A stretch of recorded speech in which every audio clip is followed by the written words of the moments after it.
Fala galera, Evandro Fusari com mais um vídeo pra vocês, espero que vocês estão. Espero que todos vocês estejam muito bem nesse dia, que é o quê? Aleatório, porque tem SBS. Mas não é o SBS canônico, que é o nosso. Não, é de um tal de Eiichiro Oda, que fica copiando os quadros aqui do canal. Já não basta o cara vir aqui, pegar todas as ideias e teorias de vocês e colocar dentro da série. Agora ele copia o nosso quadro também. O que é o SBS de Eiichiro Oda?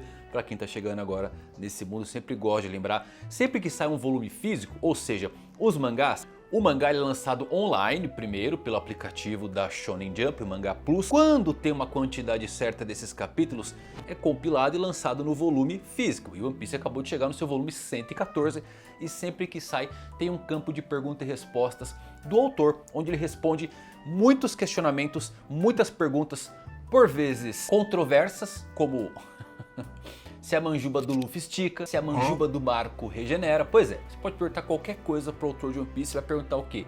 Se a manjuba do Luffy estica, se a manjuba do Josu vira de diamante, mas às vezes tem umas perguntas muito boas, tá? Coisas que ele não coloca dentro da série acabam sendo inseridas nesse campo de pergunta e resposta e acabam se tornando parte do cânone. Um exemplo bem icônico é a linhagem do Zoro, né? Toda a família do Zoro foi apresentada em um SBS e a gente consegue rastrear até o Ryuma, ou seja, Zoro descendente de Ryuma. Quem lê só o mangá ou só vê o anime não tem acesso às informações, então é sempre bom trazer aqui o SBS. Volume 114, muita coisa boa aqui. Segue comigo porque eu sei que você é teorista de plantão e tem muita informação boa aqui, principalmente ligado ao Zebek. Então bora lá. Primeira pergunta aqui, hein? Fã mandou o seguinte: olá Oda Sensei, sobre o Capitão John e Ganzui dos Piratas Rocks. Eles não eram os usuários anteriores da Jiki Jiki no Mi, fruta do Kid, da Bobo Bobo Mi, fruta do Mr. Five, mas o uso deles era um pouco diferente. O Gilbuster, ele era o usuário anterior da Horo Horo no Mi, fruta do diabo da Perona. E o Oda diz o seguinte aqui: isso mesmo, todos eles são usuários antigos e já estão mortos. Esses três apareceram uma vez como general zumbis durante o arco de Thriller Bark e bem, não importa muito porque não existe uma maneira fixa de usar habilidades. A personalidade do usuário se manifesta. Como o Ganzui tem dedos grossos, ele não podia cutucar o nariz para fazer bombas com o Mr. Five. Agora o tempo acabou, é isso pro SBS. Luffy não aparece nesse volume, mas ele vai arrasar no próximo. Que lixo, cara. Ô, eu vou te falar, viu, mano? Ele vem de complementar as coisas, ele fala que o cara tem dedo grosso e não consegue tirar a meleca de nariz. Mas ó, uma informação que por mais que a gente já conseguia deduzir, é nova. De que a personalidade se molda o estilo de uso das frutas. Por vezes os golpes parecem repetidos, mas não são. Isso é interessante porque a gente viu inclusive o Capitão John usando a fruta do Kid, do magnetismo, de uma maneira muito inteligente. O que o cara fazia? O cara é apaixonado por tesouros. Ele usava todo o magnetismo para atrair todo o tesouro pra ele, olha aí. E o Kid fazendo braço de lixão, cara. Pô, Kid, fala sério, um dos poderes mais insanos da série, o Kid fazendo o quê?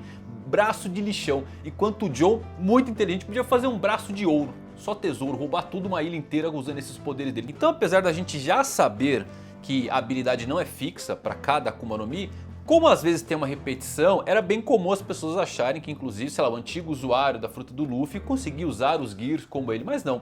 Cada usuário molda a sua própria personalidade. Informação nova essa, hein?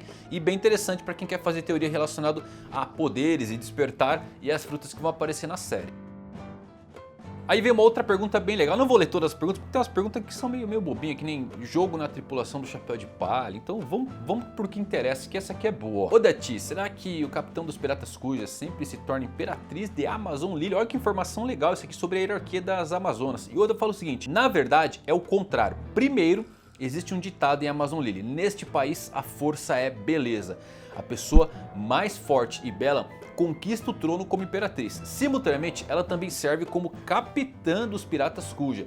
Com a história de Shakuyaku, que escapou com o sucesso dos Dragões Celestiais, sendo retratada nesse volume, no 114, acho que podemos começar a entender por que Hancock e suas irmãs, que eram candidatas ao cargo de imperatriz, foram alvos e escravizadas por alguém. Mas isso não importa muito. Olha que interessante. Isso aqui é legal. Beleza a informação da hierarquia.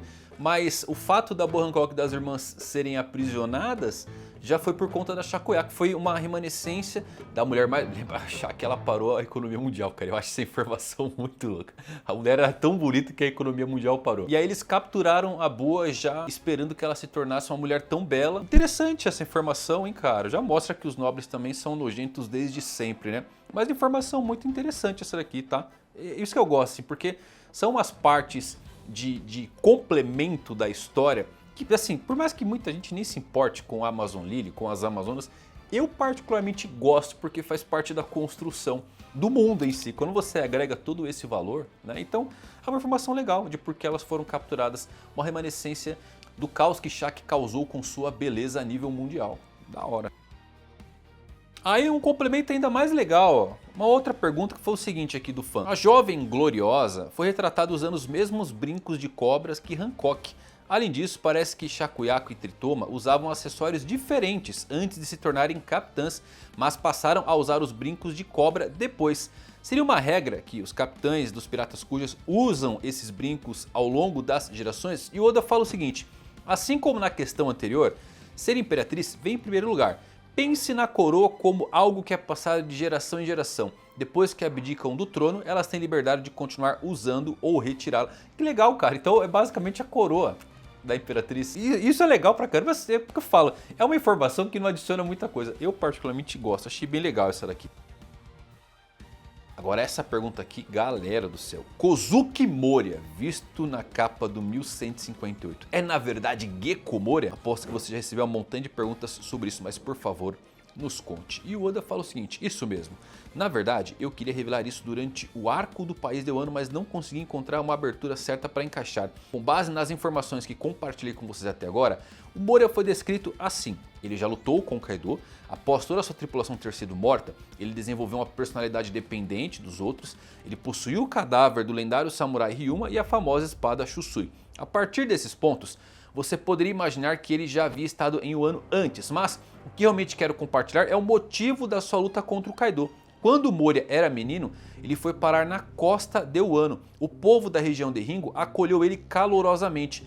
Como o amavam, lhe deram o nome de Kozuki em homenagem à sua força. Moria, que já havia partido para o mar como pirata, retornou para lutar contra Kaido numa tentativa de salvar o povo de Wano de seu ataque. Contudo, ele foi derrotado. Após a derrota, Moria sentiu tanta vergonha que deixou Wano sem dizer uma palavra. O povo presumiu que ele havia morrido e construiu um túmulo para ele. Como cortei essa parte da história principal, é apenas uma curiosidade. Cara, eu acertei, eu fiz o vídeo do Moria Kozuki, é exatamente o que eu falei que tinha acontecido aqui. Ele não nasceu em Wano, ele foi parar, porque foi dito que ele nasceu no West Blue, tá? Então ele foi parar, cara, acertei tudinho quando eu falo aqui, tá no vídeo que eu fiz sobre o Moria, de que ele foi atacar o Kaido, não porque ele tava tentando roubar os corpos de lá, mas porque ele foi tentar proteger o Wano. Isso é muito legal, cara, que informação da hora do Moria, que inclusive eu acho que é a informação mais importante da história de Capo de Yamato. Pode tirar tudo que teve de Yamato ali, que história de capa ruim, foi a pior de todas. Você gosta? Não me interessa, é ruim. Mas a forlação do Kozuki Moria foi legal, então ele ganhou, cara, pô, ele ganhou o sobrenome de Kozuki, isso é muito insano, que informação legal, galera. Aí você junta todas essas coisas do Moria e ele se torna um personagem mais completo, né, porque de fato ele atacou 23 anos atrás o Wano e a gente tinha essa ideia de que eles estavam guerreando, que ele foi tentar tomar o posto do Kaido, inicialmente era isso, né, e a gente volta no tempo e descobre que o Moria, ele era forte pra cara, pô, ele ganhou o sobrenome de Kozuki. Quem ganha um título desse? Então ele era forte, mas depois da queda pro Kaido ele entrou meio que em depressão, ele ficou muito dependente dos outros, ele não queria mais perder a sua tripulação e por isso que ele só tem zumbi. Informação legal pra caramba, né? O Moria vai voltar agora e ele é importante. Lembra que ele foi encontrar o Barba Negra, mas a fruta dele é a fruta das sombras, tem essa conexão com o Imu, com o Abismo. Robin falou que a sombra é uma segunda alma. Teve uma ordem de assassinato direta pro Moria, que vinda diretamente de cima, igual o do Flamengo diz. Cara, que legal isso aqui, ele vai parar na Cross Guild, galera. Mas fico feliz que eu acertei aqui realmente a ideia do Moria tendo sido adotado, né? E herdado o nome, faz muito sentido isso daqui. Legal pra caramba, informação muito boa. Aí temos aqui o Oda desenhando Yamato no futuro bom e no futuro ruim. No futuro bom, esse é o país de Wano, com 40 anos, vamos visitar o Luffy. Caralho, mano. Esse aqui é o futuro bom e o futuro mal de Yamato. Cara, o futuro mal queimando como odeio, cara. Isso aí me quebra. Ó, eu vou ser sincero, eu gostei muito de Yamato em Wano. Eu queria muito na tripulação, tá? O Oda ele deu uma quebrada na expectativa. Mas eu sempre disse que Yamato tinha um sério problema de entrar no bando, que era o quê? Falta de personalidade própria. Isso é muito importante para a tripulação. Essa coisa de eu sou o Den, o Luffy nunca iria aceitar. Tá? bom? E por mais que tenha continuado e tenha ficado, ainda refez toda a jornadinha do Oden. Mas tá na hora de brilhar e ser Yamato, não é verdade? Uma pena que o Oda não desenvolveu essa desligada de chave de falar, não, eu sou Yamato, deixar o Oden de lado, prestar homenagens, entender que o grande ícone não pode ser replicado. De qualquer forma, essa coisa de futuro... O futuro mal queimou, cara. O Oden é um lixo mesmo. Olha essa história que ele fez, velho. Aí a gente tem, galera, a revelação de um dos maiores mistérios de One Piece vindo direto. Por isso que eu falo, tem que ver o SBS. Quem é o certo pirata? Quem é a pessoa que foi falar sobre o certo pirata? Um fã perguntou e o Oda respondeu aqui, ó. Odachi, há muito tempo eu me pergunto, aquela figura encapuzada falando com os 5 anciões durante a reverie sobre um certo pirata, era na verdade Shanks ou era Shamrock? Aí tem um complemento aqui na pergunta, além disso o cocô da sereia sai pela frente ou por trás? Esse foi esperto, já meteu 2 perguntas, vamos lá. Resposta, sai por trás. Sim. Era o Shamrock. No anime, ele era dublado pelo dublador do Shanks, Suichi Ikeda. E eu percebi, esqueci de avisar a equipe de anime que não era o Shanks. Mas depois conheci o dublador do Shamrock, o Suda Kenjiro, e pensei, ele é perfeito pro Shamrock. Então, agora acho que foi uma sorte não ter me precipitado na escolha do dublador naquela época. Olha, muita informação boa aqui, hein, galera. Bom, agora a gente sabe quem é o certo pirata. Pode excluir completamente a coisa de Shanks traidor, Shanks rato. Não era o Shanks, era o Shamrock. E faz muito sentido. O Oda ele não é bobo. Essa coisa de esqueci de avisar, ele não esqueceu de avisar. Ele inclusive desenhou o Shanks sem a sua característica cicatriz. E quando surgiu essa coisa de quem é o Shanks está falando, a coisa do irmão do Shanks, galera, surgiu por conta dessa cena. Porque tem uma cena de perfil exatamente igual ao do Shanks conversando com o Barba Branca, que ele de lado, de perfil, você vê a cicatriz dele subindo. E ali naquela cena não tem cicatriz. E foi da onde surgiu a teoria do Shanks irmão. Vou falar pra vocês que eu acho que eu fiz teoria do Shanks ter irmão em 2018, 2019, 2020, por aí, faz muito tempo, muito antes de começar a flertar com o Shanks ter irmão, justamente por conta dessa cena, tá? Existem 2 Shanks no mundo de One Piece, era essa a teoria, tá? Não irmão, né? Mas existem 2 Shanks. E bom, temos a confirmação de que era Shamrock. O certo pirata que ele veio conversar só pode ser o Shanks, então. Em tese só pode ser o Shanks, afinal... tem conexão, o Shanks invadiu Mary Joyce, pegou informação e vazou. E eu acho que o Shamrock tá querendo achar o seu irmão pra fazer alguma coisa. Eu ainda desconfio que o Shamrock pode ter algum tipo de redenção, diferente do Garland, tá? Porque gêmeos, quem conhece gêmeos aí no mundo real sabe que os caras têm conexão de alma. O que um faz, o outro faz igual. É muito difícil gêmeos fazendo coisas diferentes, seguindo rumos diferentes, porque eles têm uma conexão muito louca mesmo. E eu acho que o Shanks e o Shamrock pode acabar se unindo no final, quem sabe o Shamrock tendo uma guinada na sua vida, afinal ele não tem culpa de ter sido criado pelos nobres mundiais. O Shanks foi salvo pelo Roger, foi criado por um monte de beberrão, cachaceiro, pinguço, mas se tornou a pessoa que é hoje. O Shamrock não teve essa oportunidade, então talvez ele tenha algum tipo de redenção. E eu duvido que o Oda esqueceu de avisar a equipe de animação na época, galera, duvido mesmo, tá? Mas de qualquer forma, informação muito boa, finalmente sabemos quem tava falando com o Gorosei. Agora essa pergunta aqui é legal também, eu recebi essa pergunta no SBS, eu não soube responder ela porque, pô, vamos lá. Capítulo 1156. O navio do Roger tem essa marca, Jolly Roger, a caveira com o bigode, mas o próprio Roger ainda não tinha deixado o bigode crescer, porque eu recebi uma pergunta dessa no meu SBS, vocês acreditam? Tenho certeza que o Oda pegou ela. Eu tenho certeza, galera. E o Oda falou o seguinte aqui, é isso mesmo, são macarrões udon. É o dom. Recebi muitas perguntas sobre isso, muitas vezes. Acho que 99% dos leitores não ligaram, mas agora 100% de vocês não conseguem desver. O que eu faço para os fãs estrangeiros? Macarrão comprido, certo? Cavalo. Ai, cara, eu adoro o Oda. Porque isso aqui, galera, vamos lá, isso aqui é um erro, né? É um erro na série, é óbvio, né? Porque ele fez a Jolly Roger do Roger já com a bigodeira, mas o Roger não tinha. E ele corrige de uma maneira muito criativa. A mais icônica foi quando ele fez o Minatomo. O Minatomo, ele aparece no SBS também, por quê? Lá no capítulo 1, quando chega o Igurubo, o bandido da montanha, ele quebra a porta, né? Aí no outro quadro que ele tá conversando com o Shanks, a porta tá consertada. Ou seja, o Oda, ele errou a continuidade da cena e desenhou a porta no lugar. Aí o fã mandou uma carta pra ele e falou: Oda, você errou a continuidade da cena. A porta tá quebrada e depois está no lugar. Como você pode fazer isso? Você é um profissional. Não pode ter esses erros. E o Oda falou: calma, eu não errei. Você está enganado. Na verdade, existe um carpinteiro chamado Minatomo que ele não pode ver uma porta quebrar. Ele criou o negócio a partir de um erro e foi canonizado em carinho. Ele criou um irmão gêmeo pro Minatomo em um ano, que é o cara que faz as plantas de Onigashima. É surreal. E agora, por que que tem o bigode? Porque é o Dom. É o Roger comendo um macarrãozinho comprido. Tava na sua cara o tempo inteiro. Você que não percebeu, achou que era bigode. Deu errado, tá vendo? Tá vendo? O Oda não erra, cara. Ai, cara, eu me divirto com essas coisas. Sério mesmo, eu gosto demais. Questão... Cara, esse SBS tá insano, hein? Vamos lá, mais uma questão aqui, ó. Pra celebrar a aparição de Shiki na história principal, por favor, conte-nos as coisas como a idade dele e a qualidade das espadas. Meu, que pergunta boa. Oda, claro, o personagem Shiki aparece em Strong World. Se tiver interesse, dê uma olhada. Vamos ver o que posso te contar. Ele tem 73 anos e suas espadas, Oto e Kogarashi, são Ryo Wazamono, grau habilidoso. Ele gosta de sushi, como folha de ouro, detesta a raiz de bardana. Ele vem do país de Iano, um lugar que é como uma versão mais rústica do país de Wano. Que loucura, cara. Seus hobbies são contou sketches de comédia e bonsai. Observação. Oto e Kogarashi se enquadram na categoria de espadas nível 50. Já que o Oda diz que ele tem atualmente 73 anos, isso confirma que Shiki ainda está vivo. Ah, arrepiei, cara. Ó, vamos lá, galera. Assim, muita informação. Primeiro, Oto e Kogarashi, eu sempre achei que fossem das 12 lendárias. Estão nas 50, Oda, caramba. Elas são lâminas gêmeas, tá? E eu sempre achei que fazia sentido o Shiki ter espadas de grau supremo das 12 lendárias. Porque nas 12 lendárias não necessariamente são katanas. Você vê, você tem Murakomogiri do Barba Branca, cortadora de nuvens, né? Que tá entre as 12 lendárias. Você tem Yoru, que não é uma espada convencional. Então, pô, ter lâminas gêmeas faria muito sentido. Mas 50? Que ruinzinha essas espadas, hein? Mesma classificação da Sandai.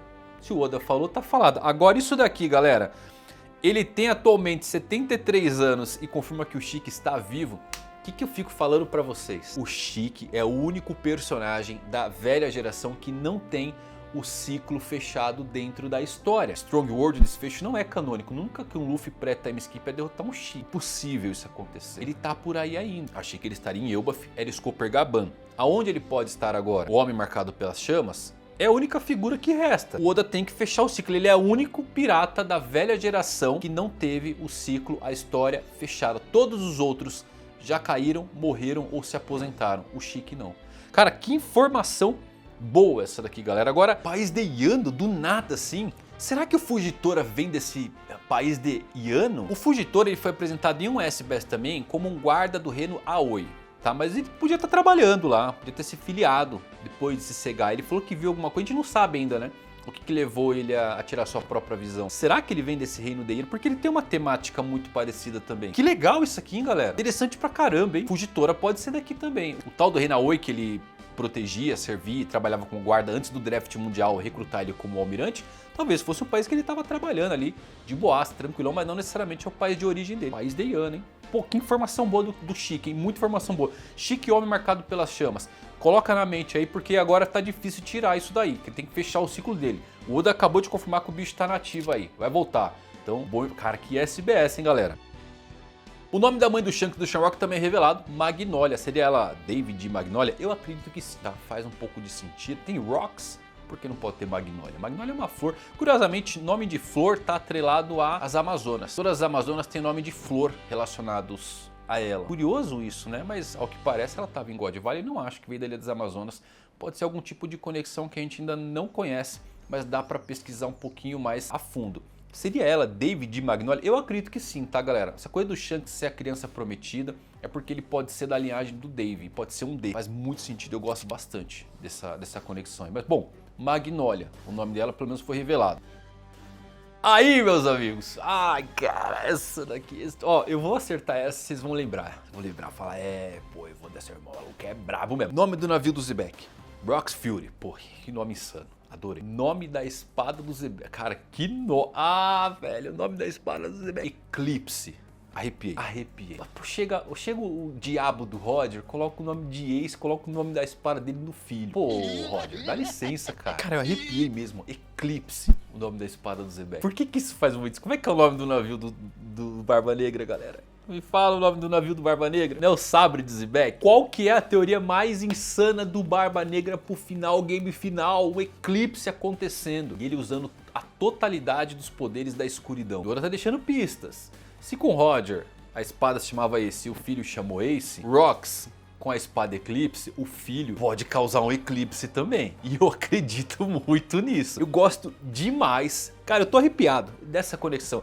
E que nome de espada. Pelo amor, se isso aqui não for uma das 12 lendárias com esse nome, não dá, Oda. É impossível uma espada dessa tá nas 21 ou nas 50. Tem que estar no grau supremo.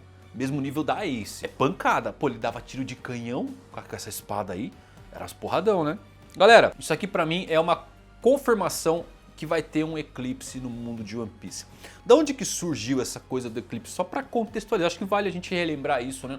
No mundo de One Piece a gente tem muitas pessoas falando tempo prometido, vai acontecer tal coisa, em tal período, viaja 20 anos, viaja 25 anos, viaja 800 anos. Como que eles conseguiram prever o futuro tão longe assim? Obviamente pode ter pessoas que conseguiram fazer esse tipo de previsão, mas o método mais antigo de previsão do nosso mundo é observar as estrelas. Eclipses são cíclicos. Talvez houve um eclipse e eles sabiam que aconteceria 8 e por isso que eles sabem que o tempo prometido é agora. E o Barba Negra pode ser a chave principal para o caos que vai detonar o mundo. Se ele usar uma escuridão total, o que ele pode fazer? Existe uma teoria que o Barba Negra ele não consegue usar a totalidade dos seus poderes, por isso que ele não tem tangibilidade, mesmo possuindo uma logia. Tem a questão de talvez ser uma Zoan, beleza, a gente não vai entrar muito nesse mérito, porque o Barba Negra mesmo falou que era a logia mais forte. Só que ele não tem tangibilidade, ele não consegue se dissolver na escuridão. Ele funciona como um buraco negro que atrai tudo, gravidade e a dor, recebe dano 2 vezes. E aí tem essa teoria de que ele é enfraquecido pela luz natural. Então por isso que ele não tem tangibilidade e não consegue usar a totalidade do poder. Por isso ele se cobriu com um manto negro para roubar o poder do Barba Branca. E com o eclipse, o que ele poderia fazer? Roubar todos os poderes de frutas? Anular o poder de todo mundo? Expansão de domínio global do Barba Negra. Cara, eclipse é um baita do nome de uma espada. E eu acho que tem conexão direta com Barba Negra. Pra mim, a revelação do... Não, esse SBS tá bom. Esse SBS foi um dos melhores que eu li, vou falar pra vocês, hein? Chique Leão Dourado, o Certo Pirata. Que isso, insano. Qual que é a sua teoria sobre essas revelações? Eu tenho certeza que você tem alguma. Coloca aqui nos comentários, porque eu quero saber o que você acha de Eclipse, Rock's Fury, Sabre do Zebek, tudo se conectando. E o homem marcado pelas chamas é o Chique? Põe nos comentários aí. Se gostou desse vídeo, deixa um like. Até a próxima, valeu por assistirem. Fui.